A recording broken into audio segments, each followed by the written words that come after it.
जय श्री कृष्णा। राधे राधे। आज मैं आपको सफला एकादशी व्रत की कथा सुनाऊंगी। युधिष्ठिर ने प्रश्न किया, हे जनार्दन, पूष कृष्णा एकादशी का क्या नाम है और उस दिन किस देवता की पूजा की जाती है?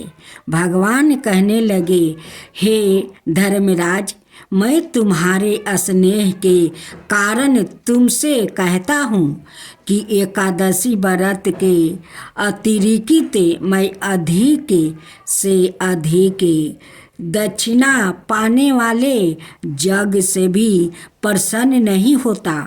अतः इसे अत्यंत भक्ति और श्रद्धा से युक्त होकर करे। हे राजन, अब द्वादशी युक्त पूष कृष्णा एकादशी का महात्म्य सुनो। इस एकादशी का नाम सफला एकादशी है। इस एकादशी के देवता श्री नारायण है। विधि पूर्वक इस व्रत को करना चाहिए। जिस प्रकार नागों में शेष नागे, पंछियों में गरुड़, सब ग्रहों में चंद्रमा, जगों में अश्वमेध और देवताओं में भगवान विष्णु श्रेष्ठ है, उसी तरह है सब व्रतों में एकादशी व्रत श्रेष्ठ है। जो मनुष्य सदाई एकादशी का व्रत करते हैं वो मुझको परम प्रिया। इस व्रत की विधि इस प्रकार है। मेरी पूजा के हेतु ऋतु के अनुकूल फल, नारियल, नींबू, नैवेद्य आदि 16 चीज़ों से मेरी पूजा करे, रात्रि को जागरण करे। इस एकादशी के व्रत के समान जग, तीर्थ, दान, तप और कोई दूसरा व्रत नहीं है। 5000 बरस तप करने से जो फल मिलता है उसे भी अधिक सफला एकादशी व्रत करने से मिलता है। हे राजन, अब आप इस एकादशी की कथा सुनिए। चंपावती नगरी में एक महिष्मनु नाम का राजा राज्य करता था। उसके 4 पुत्र थे। उन सब में लूम्पक नाम वाला 12 राजपुत्र महापापी था। वो पापी सादा पर स्त्री और बेसाये गमन और दूसरों बुरों कर्मों में अपने पिता का धन नष्ट करता था और सदाए ही देवता, ब्राह्मण और वैष्णवों की निंदा किया करता था। जब राजा को अपने बारे में पुत्र के ऐसे कुकर्मों का ज्ञान हुआ तो उसने उसे अपने राज्य से निकाल दिया। तब वो विचारने लगा कि अब मैं किधर जाऊं, क्या करूं। अंत में उसने चोरी का कर्म करने का निश्चय किया। वो दिन को वन में रहता था और रात्रि को अपने पिता की नगरी में चोरी करता था और प्रजा को तंग करने और उन्हें मारने का कुकर्म भी करता था। कुछ समय पश्चात सारी नगरी भयभीत हो गई और वो वन में रहकर पशु आदि मार कर खा जाता। जनता के लोग और राज्य कर्मचारी उसको इन कुकर्मों के कारण पकड़ कर भी राजा के भय से छोड़ देते। उसी वन में एक अत्याचार प्राचीन विशाल पीपल का वृक्ष था। उसी वृक्ष के नीचे वो महापापी लूम्पक रहा करता था। इस वन को लोग देवताओं का कीड़ा स्थल बनाते थे। कुछ समय पश्चात पूष कृष्णा पक्ष की द्वादशी के दिन वो वस्त्रहीन होने से शीत के कारण सारी रात्रि सो नहीं सका और उसके हाथ पैर अकड़ गया और रात्रि उसने बड़ी कठिनाई से व्यतीत की और सूर्य उदय होने से पूरब मूर्छित हो गया। दूसरे दिन एकादशी को मध्याह्न के समय सूर्या की गर्मी से उसकी मूर्छित दूर हुई तो होश में आकर गिरता पड़ता वन में भोजन की खोज में गया, परंतु व्यर्थ के कारण जीवों को मारने में असमर्थ था। इस कारण वृक्षों से गिरे हुए फलों को बीन कर वृक्ष के नीचे आया। उस समय तक सूर्य भगवान अस्त हो गया। अत उसने उन फलों की पीपल के वृक्ष के नीचे लाकर रख दिया और रोक कर कहने लगा कि भगवान, यह सब फल आपके ही अर्पण है, आप ही इनसे दीपित होइए। उस रात्रि को दुख के मारे उसे नींद भी नहीं आई। इस उपवास और जागरण से भगवान अत्यंत प्रसन्न हुआ और उसके सब पाप नष्ट हो गया। दूसरे दिन प्रातः समय एक अति सुंदर घोड़ा अनेक सुंदर वस्तुओं से साजा हुआ उसके सामने आकर खड़ा हो गया और इसी समय आकाशवाणी हुई, हे राजपुत्रा, श्री नारायण की कृपा से तेरे सब पाप नष्ट हो गया है। अब तू अपने पिता के पास जाकर राज्य प्राप्ति कर। ऐसी आकाशवाणी सुनकर वो बड़ा प्रसन्न हुआ और दिव्या वस्तु धारण करके भगवान आपकी जय हो ऐसा कहकर अपने पिता के पास गया। उसके पिता ने बड़ी प्रसन्नता से उसे समस्त राज्य भार सौंप कर वन को चला गया। अब लुम्पक शास्त्र अनुसार राज्य करने लगा। उसके स्त्री पुत्रा आदि सारा कुटुंब ही नारायण का परम भक्त हो गया और वृद्ध होने पर वो भी अपने पुत्रा को राज्य का कार्य सौंप कर तपस्या करने के लिए वन में चला गया और अंत समय में वैकुंठ को प्राप्ति हुआ। अंत जो मनुष्य भक्ति पूर्वक सफला एकादशी का व्रत करते हैं उनको अंत में मुक्ति मिलती है। जो मनुष्य इस सफला एकादशी का व्रत नहीं करते वो पूंछ और सींगों से रहित पशु के समान है। इस सफला एकादशी के महात्म्य के पढ़ने अथवा श्रवण करने से मनुष्य को अश्वमेध यज्ञ का फल प्राप्ति होता है। अब आप सुनेंगे माँ लक्ष्मी और साहूकार का बेटी की कथा। एक गांव में एक साहूकार रहता था। साहूकार के एक बेटी थी। वो हर रोज पीपल सींचने जाती थी। पीपल के वृक्ष में से लक्ष्मी जी प्रकट होती थी और चली जाती। एक दिन लक्ष्मी जी ने साहूकार की बेटी से कहा, तू मेरी सहेली बन जा। तब लड़की ने कहा कि मैं अपने पिता से पूछ कर बताऊंगी। साहूकार की बेटी ने घर जाकर अपने पिता से सारी बात कह दी। तब उसके पिताजी बोले, वो तो लक्ष्मी जी है, अपने को और क्या चाहिए, तू लक्ष्मी जी की सहेली बन जा। दूसरे दिन वो लड़की फिर गई। तब लक्ष्मी जी पीपल के पेड़ से निकल कर आई और कहा, सहेली बन जा। तो लड़की ने कहा, बन जाऊंगी, और दोनों सहेली बन गई। लक्ष्मी जी ने उसे खाने का न्योता दिया। घर आकर लड़की ने माँ बाप को कहा कि मेरी सहेली ने मुझे खाने का न्योता दिया है। तब बाप ने कहा कि सहेली के जिमाने जाइयो, पर घर को संभाल कर जाना।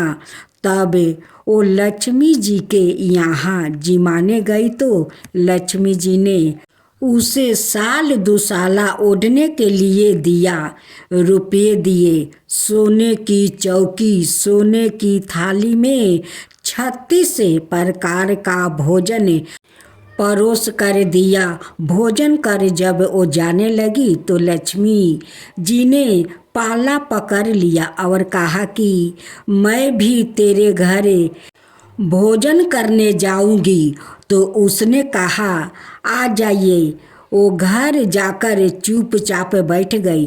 तब बाप ने पूछा कि बेटी, सहेली के यहाँ भोजन कर आ गई और तू उदास क्यों बैठी है? तो उसने कहा पिताजी, मेरे को लक्ष्मी जी ने इतना दिया, अनेक प्रकार के भोजन कराया, परंतु मैं कैसे भोजन कराऊंगी? अपने घर में तो कुछ भी नहीं है। तब उसके पिता ने कहा कि गोबर मिट्टी से चौका लगाकर घर की सफाई कर लो, 4 मुख वाला दिया जलाकर लक्ष्मी जी का नाम लेकर रसोई में बैठ जाना। लड़की सफाई करके लड्डू लेकर बैठ गई। उसी समय एक रानी नहा रही थी। उसका 9 लाखा हार चील उड़ कर ले आई और उसके घर वो 9 लाखा हार डाल गई और उसका लड्डू ले गई। बाद में वो हार को तोड़ कर बाजार में गई और सामान लाने लगी। तो सोनार ने पूछा कि क्या चाहिए?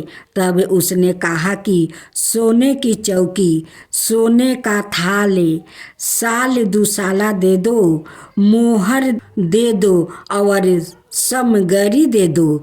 36 प्रकार का भोजन हो जाए, इतना सामान दे। सारी चीज़ें लेकर बहुत तैयारी करी और रसोई बनाई। तब गणेश जी से कहा कि लक्ष्मी जी को बुलाओ। आगे आगे गणेश जी और पीछे पीछे लक्ष्मी जी आई। उसने फिर चौकी डाल दी और कहा सहेली चौकी पर बैठ जाओ। जब लक्ष्मी जी ने कहा सहेली चौकी पर, तो राजा रानी के भी नहीं बैठी, किसी के भी नहीं बैठी। तो उसने कहा कि मेरे यहाँ तो बैठना पड़ेगा। फिर लक्ष्मी जी चौकी पर बैठ गई। तब उसने बहुत खातिर की। जैसे लक्ष्मी जी ने करी थी वैसे ही उसने करी। लक्ष्मी जी उस पर खुश हो गई। घर में खूब रुपया एम लक्ष्मी हो गई। साहूकार की बेटी ने कहा मैं अभी आ रही हूँ, तुम यही बैठा रहना। और वो चली गई। लक्ष्मी जी गई नहीं और चौकी पर बैठी रही। उसको बहुत दौलत दी। हे लक्ष्मी जी, जैसा तुमने साहूकार की बेटी को दिया वैसा ही सबको देना। कहते सुनते हुंकार भरते अपने सारे परिवार को दिए। पीहर में देना, ससुराल में देना, बेटे पोते को देना। हे लक्ष्मी माता, सबका कष्ट दूर करना, दरिद्रता दूर करना, सबकी मनोकामना पूर्ण करना। माँ लक्ष्मी की जय हो, माँ लक्ष्मी की जय हो। गणेश भगवान। अब आप सुने तुलसी से जोड़ी एक कथा, बहुत प्रचलित है। श्रीमद् देवी भगवत पुराण में इनके अवतार की दिव्या लीला कथा भी बनाई गई है। एक बार शिव ने अपने तेज को समुंदर में फैला दिया था। उसने एक महातेजस्वी बालक ने जन्म लिया। यह बालक आगे चलकर जलंधर के नाम से पराक्रमी दैत्य राजा बना। इसकी राजधानी का नाम जलंधर नगरी था। दैत्यराज कालनेमी की कन्या बिंदा का विवाह जलंधर से हुआ। जलंधर महाराक्षस था। अपनी सत्ता के मध्य में चूर उसने माता लक्ष्मी को पाने की कामना से युद्ध किया, परंतु समुंदर से ही उत्पन्न होने के कारण माता लक्ष्मी ने उसे अपना भाई के रूप में स्वीकार किया। वहाँ से पराजित होकर वो देवी पार्वती को पाने की लालसा से कैलाश पर्वत पर गया। भगवान देवाधिदेव शिव का ही रूप धारण कर माता पार्वती के समीप गया, परंतु माँ ने अपने योग बल से उसे तुरंत पहचान लिया और वहाँ से अंतर्ध्यान हो गई। देवी पार्वती ने क्रोध होकर सारा वृत्तांत भगवान विष्णु को सुनाया। जलंधर की पत्नी बिंदा अत्यंत पतिव्रता स्त्री थी। उसी के पतिव्रता धर्म की शक्ति से जलंधर ना तो मारा जाता था और ना ही पराजित होता था। इसलिए जलंधर का नाश करने के लिए बिंदा के पतिव्रता धर्म को भंग करना बहुत जरूरी था।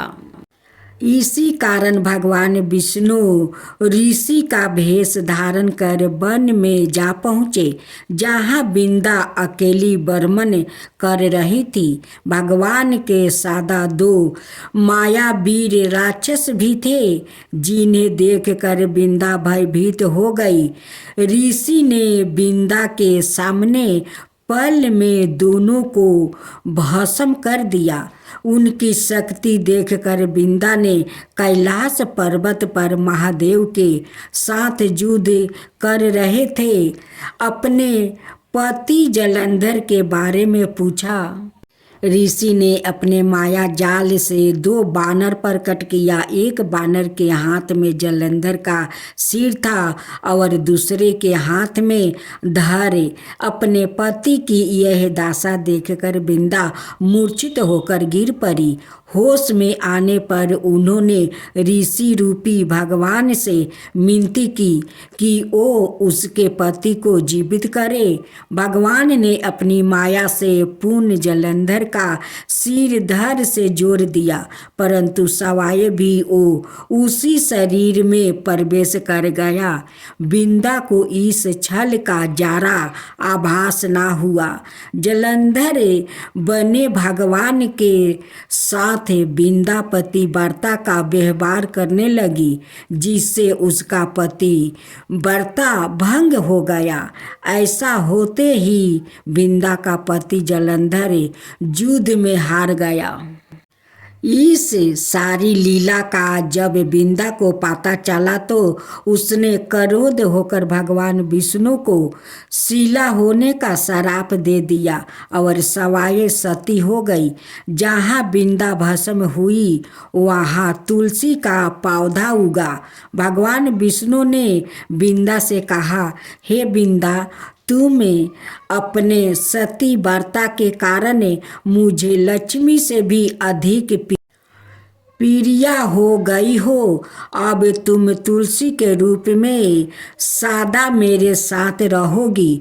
जो मनुष्य भी मेरे शालिग्राम रूप के साथ तुलसी का विवाह कराएंगे, उसे इस लोक और परलोक में विपुल यश प्राप्ति होगा।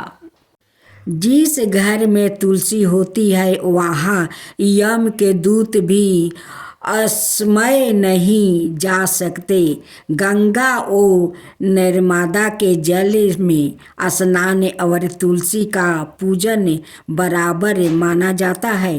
चाहे मनुष्य कितना भी पापी क्यों ना हो, मृत्यु के समय जिसके प्राण मंजीरी रहती, तुलसी और गंगा जल मुख में राख कर निगल जाते हैं, वो पापों से मुक्ति होकर वैकुंठ धाम को प्राप्ति होता है। जो मनुष्य तुलसी वो आंवले की छाया में अपने पितरों का श्राद्ध करता है, उसके पितरों मोक्ष को प्राप्ति हो जाते हैं। राधे राधे भक्त जनों, अब आप सुनेंगे मकर संक्रांति संबंधित पहली व्रत कथा। भगवान शनि और सूर्य देव से संबंधित है। जब शनि देव का जन्म माता छाया हुआ था तो वो बिल्कुल काले उत्पन्न हुए थे। तब भगवान सूर्य ने उन्हें देखकर कहा था कि वो मेरा पुत्र नहीं है, और उन्हें और माता छाया को अलग कर दिया था। वो जिस घर में रहते थे उनका नाम कुंभ था। जब छाया ने अपने पुत्र के बारे में ऐसा अब शब्दों सुने तो उन्होंने सूर्य देव के ऊपर अधिक क्रोध आ गया है और उन्हें कुष्ठ रोग होने का श्राप दे दिया। उसके बाद सूर्य देव ने भी शनि देव और छाया माता के घर कुंभ को जला डाला। इसके बाद सूर्य देव को कुष्ठ की समस्या उनके पुत्र यम से सही की थी, लेकिन उन्होंने अपने पिता से कहा कि वो माता छाया से व्यवहार सही करे। इस बात को सुनकर सूर्य देव शनि देव से मिलने उनके घर पहुँचे, लेकिन जैसे ही उनके घर पहुँचे तो उन्होंने राख का ढेर ही मिला। ऐसे में शनि देव से काले तिल से अपने पिता का स्वागत किया था। सूर्य देव अपने पिता का स्वागत सत्कार देख कर अति प्रसन्न हुआ और उन्हें मकर नाम का घर दिया। इसी कारण शनि देव को मकर और कुंभ का स्वामी कहा जाता है। इसके साथ ही सूर्य ने शनि देव से कहा कि सूर्य जब मकर घर यानी मकर संक्रांति के दिन घर आएगा तो वो धनाय से भर जाएगा। इसी के कारण इस दिन हर साल मकर संक्रांति मनाई जाती है। अब मकर संक्रांति की दूसरी कथा। मकर राशि की दूसरी कथा माँ गंगा और भागीरथी से संबंधित है। माना जाता है कि मकर संक्रांति के दिन ही माँ गंगा स्वर्ग से अवतारित होकर राजा भागीरथ के पीछे पीछे कपिल मुनि के आश्रम से होती हुई गंगा सागर तक पहुंची थी। धरती पर अवतारित होने के बाद राजा भागीरथ ने गंगा के पवन जल से अपने पूर्वजों का दर्पण किया था। अब सुने लपसी तपसी की कथा। एक लपसी था, एक तपसी था। तपसी हमेशा भगवान की तपस्या में लीन रहता था। लपसी रोजाना सवा शेर की लपसी बनाकर भगवान का भोग लगाकर ही जिमाता था। एक दिन दोनों झगड़ा करने लगा। तपसी बोला, मैं रोज भगवान की तपस्या करता हूँ इसलिए मैं बारा हूँ। लपसी बोला, मैं रोज भगवान को सवा शेर लपसी का भोग लगाता हूँ इसलिए मैं बारा हूँ। नारद जी वहाँ से गुजर रहे थे। दोनों को झगड़ता देखकर रुक गए और उनसे पूछा कि तुम क्यों लड़ रहे हो। तपसी ने खुद के बारा होने का कारण बताया और लपसी ने अपना कारण बताया। नारद जी बोले, तुम्हारा फैसला मैं कर दूंगा। दूसरे दिन लपसी और तपसी नहाकर अपनी रोज की तरह भक्ति करने आए तो नारद जी ने छुप करके 1.25 करोड़ की एक औंठी उन दोनों के आगे रख दिया। तपस्वी की नज़र जब औंठी पर पड़ी तो उसने चुपचाप औंठी उठाकर अपने नीचे दबा लिया। लपसी की नज़र औंठी पर पड़ी लेकिन उसने ध्यान नहीं दिया। भगवान को भोग लगाकर लपसी खाने लगा। नारद जी ने सामने आए तो दोनों से पूछा कि कौन बारा है। तो नारद जी ने तपस्वी से खारा होने को कहा। वो खारा हुआ तो उसके नीचे दबी औंठी दिखाई पड़ी। नारद जी ने तपस्वी से कहा, तपस्या करने के बाद भी तुम्हारा चोरी करने की आदत नहीं गई, इसलिए लपसी बारा है। तुम्हें तुम्हारी तपस्या का कोई फल भी नहीं मिलेगा। तपस्वी शर्मिंदा होकर माफ़ी मांगने लगा। उसने नारद जी से पूछा, मुझे मेरी तपस्या का फल कैसे मिलेगा? नारद जी ने कहा, यदि कोई गाय और कुत्ते की रोटी नहीं बनाएगा तो फल तुम्हें मिलेगा। यदि कोई ब्राह्मण को जिमा कर दक्षिणा नहीं देगा तो फल तुझे मिलेगा। यदि कोई साड़ी का साथ ब्लाउज नहीं देगा तो फल तुझे मिलेगा। यदि कोई दिए से दिए नहीं जलाएगा तो फल तुझे मिलेगा। यदि कोई सारी कहानी सुने लेकिन तुम्हारी कहानी नहीं सुने तो फल तुझे मिलेगा। उसी दिन से हर व्रत कथा कहानी के साथ लपसी तपसी की कहानी भी सुनी और कही जाती है।